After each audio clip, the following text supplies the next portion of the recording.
Welcome back. Now we can also upload our own content to the canvas. So for example, if we were to take one element and then we were to delete that element and then we wanted to add one in its place, we can go to the uploads area. And basically what we can do then is we can drag in an image to this area, or we can just click this button to grab the image from our hard drive. And you'll see the element available here in this area. We can actually grab as many images as we'd like to have here in this area.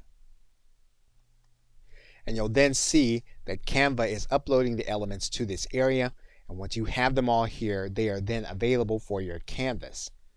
And then you can use this element as you would any other. So for example, if we want to place this element inside of our canvas, all we're going to do is to click on top of that element. We're then going to have that element here available to us. And basically then we can then start by sizing down the element and making it available where we want.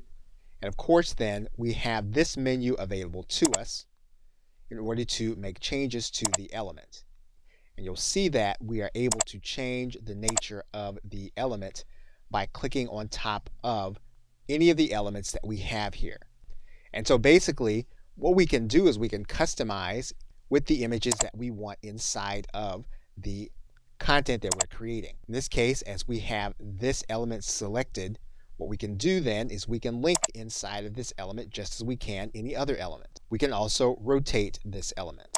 And so basically we have available to us the ability to customize our content with our own images or pre-made images that we have already created. Okay, so with that, thanks, and I will see you in another video.